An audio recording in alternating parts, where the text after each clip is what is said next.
ओशो का किताब मेरे हाथ में लग गया, मैं मस्त हो गया। तो फिर उनको ही पढ़ने लगा।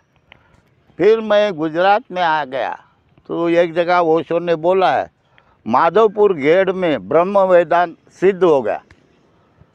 तो एक ने पूछा उनको कि भाई वही किताब में तुम आदमी को चेले के बारे में सीधे कैसा बताते तुम? बोले गुरु को पहला मालूम होता है, वो शिष्य है, शिष्य को मालूम नहीं होता। बाकी उसको ऐसा लगता है कि कुछ भी खोपड़े में गड़बड़ हो गया, मेरे में कुछ गड़बड़ हो गया, घबराहट होती है, इसके लिए मैं डिक्लेयर करता हूँ। फिर उसको सही रास्ता मिल जाता। तो इसके लिए मैं फिर गुजरात में आने के बाद ब्रह्म वेदांत से ओशो का संन्यास लिया, क्योंकि इनको पढ़ने लगा, मस्त हो गया, लाइन में आ गया मैं, तो पढ़ने लगा। अब पढ़ने लगने से भाई फिर राजकोट में रेस कोर्स पे बोले कोई सन्यासी चाहिए। मैंने तो माला पहले पहन लिया, माला मेरे गले में थी, कोई पूछता नहीं था। तो भाई जॉकिंग के लिए सुबह सुबह आदमी निकलते 5 बजे, तो उनके लिए किताब बेचने वाला कोई चाहिए। मैं बोला भाई मैं तैयार हूँ, मैं तो धंधा लगा के कमा के खाता, मेरे को तुम्हारा कुछ नहीं चाहिए। सुबह उधर लगा दूंगा, 10 बजे के बाद मेरा टाइम होता मैं अपना कर लूँगा। तो मैं जॉकिंग के लिए आने वालों के लिए किताब, उसमें मैं सबसे फेमस हो गया। केशुभाई पटेल का भांजा मेरा दोस्त था, उसका नाम था प्रेम नटराज। ओशो ऐसे ही नाम रखते थे बहुत बड़े बड़े। तो वो मेरे को बोलता बापू तुम बोले यार मैंने माला ऐसा ही पहन लिया, तो फिर क्या ज़रूरत है संन्यास लेने की? तो ऐसा ही सही, हमको जीने का है, पूजा जैसा, बात खत्म। तो ये ब्रह्म वेदांत के बारे में हम सुना, मैं पढ़ाता है, फिर उनसे ले लो ना संन्यास।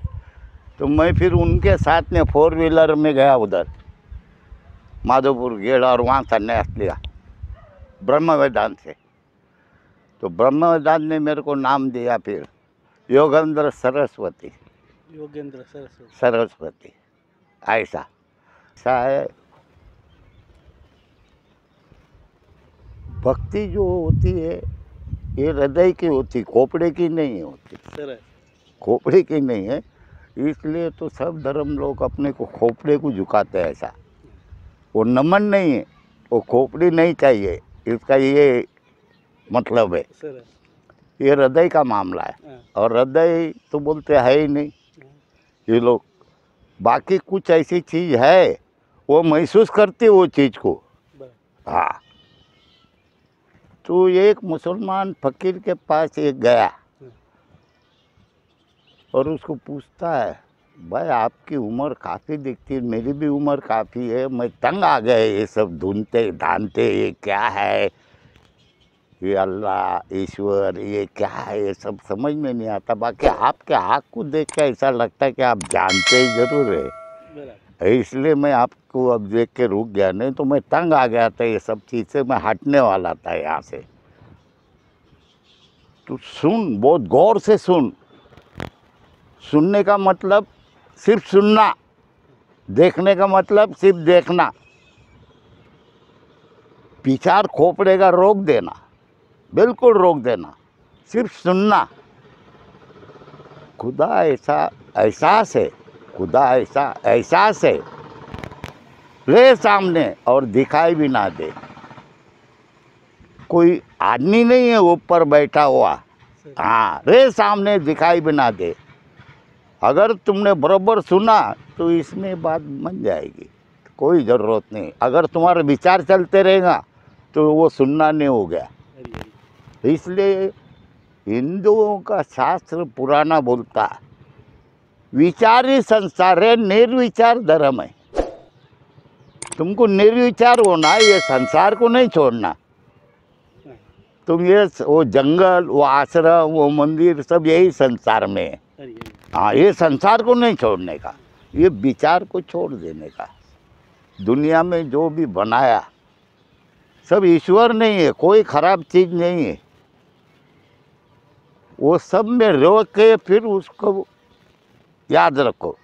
सिर्फ तुमको विचार छोड़ने का है, बाकी कुछ छोड़ने का ही नहीं। बाल बच्चे नहीं छोड़ना, घर नहीं छोड़ना, कुछ भी नहीं, विचार छोड़ देने का। विचार अगर तुम्हारे रुक गए, बात खत्म। सिर्फ देखना होना चाहिए बस। देखने वाला अगर मजबूत है तो बात खत्म हो गई। विचार चलता तो वो देखना नहीं, दो काम हो गया, विचार भी करना, देखना भी है, ऐसा मामला है। तो होश, उसको ही बोले होश। देखने का मतलब होश। होश अगर है तो तुमसे गलती कभी होगी नहीं। बेहोशी में गलती होती, इसके लिए सब धर्म नशे के लिए मना करते कि वो बेहोश करता तुमको, और कोई चीज़ के लिए नहीं। कोई घर खराब होता है या कुछ खराब होता है, ये नहीं। ये नेता लोग बोलते घर खराब होगा, ये बिगड़ जाएगा, वो बिगड़ जाएगा, बेहोशी के वजह से। इसके लिए वो कोई ख़राब चीज़ नहीं है। तुम्हारा होश बिगड़ता है, इसलिए वो चीज़ छोड़ दो, उसको मत देखो, उसको हट जाओ। तो कोई और नहीं है क्या ऊपर बैठा हुआ देखने वाला, ऐसा कुछ है ही नहीं, ऐसा मामला है। सही बात है। हाँ। और वो सब भगवान की बात करते, हाँ। तो भगवान किस तरह के होते और उस तरह की कुछ बात हो तो हमको देखो, जरूर सुनाओ। मामला ऐसा है, ये जिसने उसने समझाया अपने को, ऐसा कोई है नहीं। मनुष्य पैदा होता भगवान बनने के लिए, वो भगवान नहीं बन पाता, इसके लिए ऐसा ही है। और ये एक ही टाइम में ज़िंदगी ख़त्म नहीं होती। 13वां जो हम मनाते 13वां, तो 13वां में शरीर मिल जाता हमको, ये ख़त्म नहीं होता। हाँ, शरीर ख़त्म होता फिर दूसरा शरीर उसको मिलेगा। सिर्फ अच्छे से अच्छे आदमी को टाइम लगता, बुरे से बुरे आदमी को टाइम लगता, क्योंकि वैसा ही उसको आत्मा देखना चाहिए, ऐसा है। हाँ, ऐसा कुछ नहीं। ये ज़िंदगी कभी ख़त्म होता नहीं। जो भी चीज़ बनती है वो मिटती नहीं। विज्ञान भी आज बोलता है तुम एक पत्थर को मिटा नहीं सकते, उसको तुम पाउडर बना देंगे या कुछ करके, बाकी वो चीज़ मिटेगी नहीं। तो ऐसा इस ज़िंदगी कभी मिटती नहीं। जिस टाइम पे तुमने उसको पा लिया, फिर तुम्हारा जन्म नहीं, तुम भगवान हो गए, ऐसा हिसाब है। उसको पाने के बाद फिर नहीं आना। तुम ये पूरे इसके अंदर मिल गए, ये जो दिखता है अभी इसमें मिल गए, ऐसा हिसाब है उसका। और जो आप इस संसार की बात करते थे, हाँ। तो संसार में रहकर जो आपने बात की कि नाम, घना संतो कहते हैं नाम, नाम जपो, नाम जपो, कुछ भी जरूरत नहीं, फिर वो विचार ही हो गया। बराबर, विचार छोड़ने का तुमको, और कुछ भी नहीं। नाम जपे ना, कुछ भी नहीं, वो विचार ही हो गया, ऐसी बात। हाँ। ये सिर्फ विचार छोड़ देने, ये बंद हो जाना चाहिए। ये बंद हो गया तो तुम्हारा होश पक्का हो गया, होश पक्का। और होश आ गया तो तुम हो गए फिर। इसलिए कृष्ण ने बोला है, योगी रात में भी जागता, शरीर सोता है, वो जागता है, ऐसा हिसाब है। उसके बाजू से कौन जाएगा तो तुरंत बोलेगा क्या बात है, क्या काम है, क्योंकि वो सो रहा नहीं है, वो जाग रहा है। वो देखने वाला जाग रहा है, उसका शरीर सो रहा है, उसका शरीर सो रहा है, वो जाग रहा है जो देखने वाला। उसको तुमने जान लिया तो सब जान लिया, उसको ही जानना, बाकी किसको भी जानना नहीं है। उसको जानने के लिए क्या करना पड़ेगा? उसको जानने के लिए होश बढ़ाते रहने का, होश बढ़ाते रहने का, रोज रोज रोज रोज होश बढ़ाते रहने का। फिर वो होश इतना बढ़ जाता है कि नींद में भी घुस जाएगा। जैसा रात को तुम देखते, नींद को देखते रहने का, नींद आ रही है उसको देखते रहने का, उन नींद को देखने का। हाँ, अभी आ रही, ये आया, ये डूबा, ये डूबा, ये डूब गया, ऐसा रोज तुमको करना पड़ेगा। ऐसा करते करते एक टाइम ऐसा आएगा क्या वो होश नींद में भी चले जाएगा। कुछ त्यागना नहीं, कुछ करना नहीं है। आसान तरीका यही है। हाँ, कोशिश तो करना ही पड़ेगा, कर्म तो करना ही पड़ेगा, ये बात नहीं है। बस यही इतना है, सोते टाइम मुँह हाथ पाथ धो लो, सब कुछ बोल देने का घर वालों को, भाई मैं अभी ध्यान करता हूँ। क्या ध्यान करते हो मत पूछो, उठाना नहीं, और बस वो नींद को ही देखना और कुछ भी नहीं। फिर एक टाइम ऐसा आएगा कि वो नींद, वो होश जो है वो नींद में भी घुस जाएगा, और कोई साधना नहीं है, ऐसा मामला। हाँ।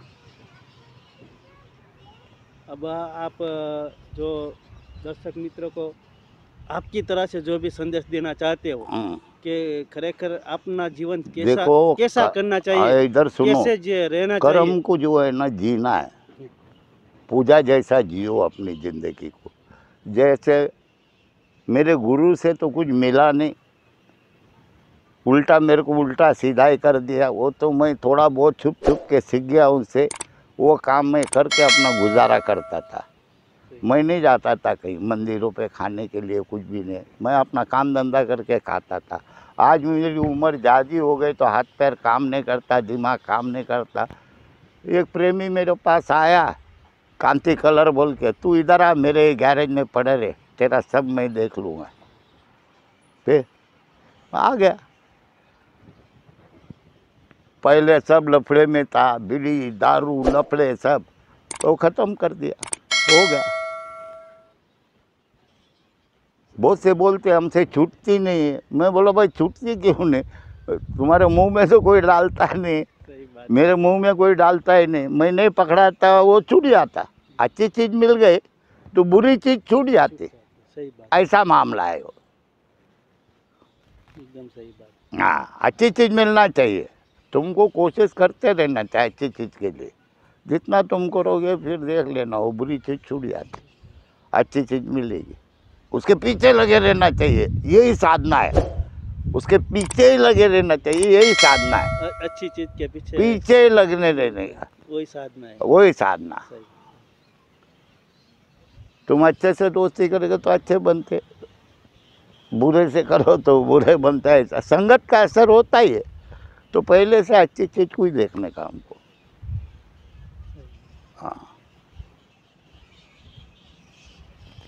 फिर मैंने वो गुरु से जो सीखा काम छुप छुप के, वो हरण्य पारा का, मैं हरण्य पारे को बांधता हूँ, उसकी गोली बनाता हूँ, बिकती है अच्छी दाम से, उसका शिवलिंग बनाता, गिराक आते, बेचता हूँ मैं। આપણને સરસ વાત કરી બાપુએ, ખરેખર ધ્યાન સાધના કોને કેવી એ રીતની વાત કરી છે। બોલો સદગુરુ મહારાજ की जय।